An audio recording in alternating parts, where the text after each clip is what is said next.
Chapter 37. The Mysterious Dagger.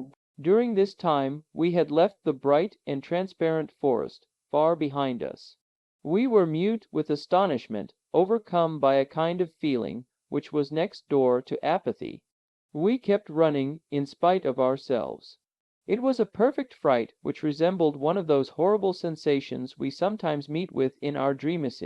Instinctively we made our way towards the central sea, and I cannot now tell what wild thoughts passed through my mind, nor of what follies I might have been guilty but for a very serious preoccupation which brought me back to practical life. Though I was aware that we were treading on a soil quite new to us, I, however, every now and then noticed certain aggregations of rock, the shape of which forcibly reminded me of those near Port Gretchen. This confirmed moreover the indications of the compass and our extraordinary and unlooked for as well as involuntary return to the north of this great central sea.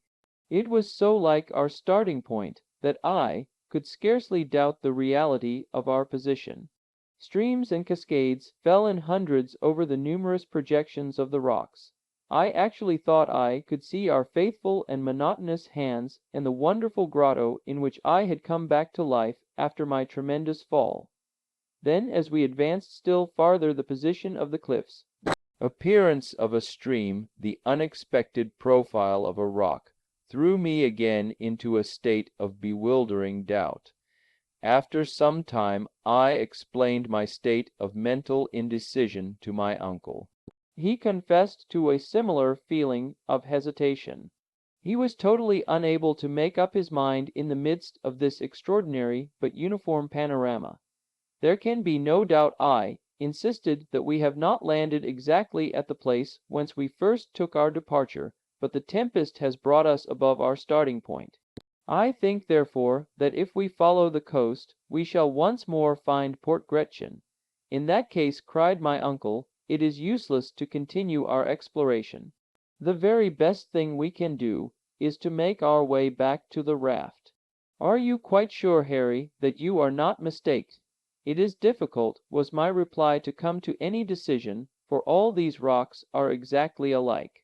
There is no marked difference between them. At the same time, the impression on my mind is that I recognize the promontory at the foot of which our worthy hands constructed the raft. We are, I am nearly convinced, near the little port. If this be not it, I added, carefully examining a creek which appeared singularly familiar to my mind. My dear Harry, if this were the case we should find traces of our own footsteps, some signs of our passage, and I can really see nothing to indicate our having passed this way. But I see something, I cried in an impetuous tone of voice as I rushed forward and eagerly picked up something which shone in the sand under my feet. What is it? Cried the astonished and bewildered professor. This was my reply, and I handed to my startled relative a rusty dagger of singular shape. What made you bring with you so useless a weapon? He exclaimed. It was needlessly hampering yourself. I bring it, it is quite new to me. I never saw it before. Are you sure it is not out of your collection? Not that I know of, said the professor, puzzled. I have no recollection of the circumstance. It was never my property.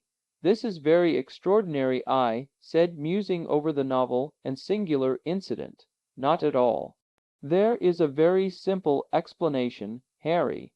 The Icelanders are known to keep up the use of these antiquated weapons, and this must have belonged to Hans, who has let it fall without knowing it. I shook my head. That dagger had never been in the possession of the pacific and taciturn Hans. I knew him and his habits too well. Then what can it be, unless it be the weapon of some antediluvian warrior, I continued, of some living man, a contemporary of that mighty shepherd from whom we have just escaped? But no mystery upon mystery, this is no weapon of the stony epoch, nor even of the bronze period. It is made of excellent steel. I could finish my sentence. My uncle stopped me short from entering upon a whole train of theories, and spoke in his most cold and decided tone of voice. Calm yourself, my dear boy, and endeavor to use your reason. This weapon, upon which we have fallen so unexpectedly, is a true dagger, one of those worn by gentlemen in their belts during the 16th century. Its use was to give the coup de grace, the final blow, to the foe who would not surrender. It is clearly of Spanish workmanship. It belongs neither to you nor to me nor the eider-down hunter, nor to any of the living beings who may still exist so marvelously in the interior of the earth. What can you mean, Uncle? I said, now lost in a host of surmises.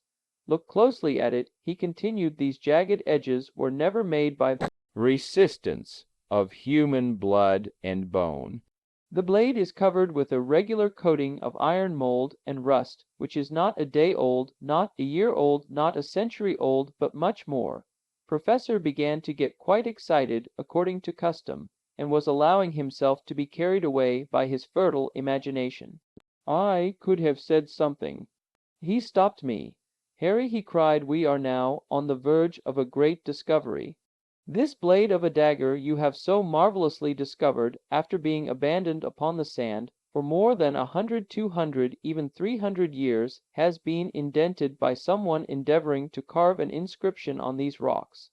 But this poniard never got here of itself. I exclaimed, it could not have twisted itself.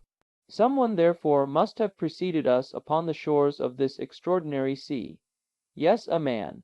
But what man has been sufficiently desperate to do such a thing? A man who has somewhere written his name with this very dagger, a man who has endeavored once more to indicate the right road to the interior of the earth. Let us look around, my boy. You know not the importance of your singular and happy discovery. Prodigiously interested, we walked along the wall of rock, examining the smallest fissures, which might finally expand into the much wished-for gully or shaft. We at last reached a spot where the shore became extremely narrow. The sea almost bathed the foot of the rocks, which were here very lofty and steep. There was scarcely a path wider than 2 yards at any point.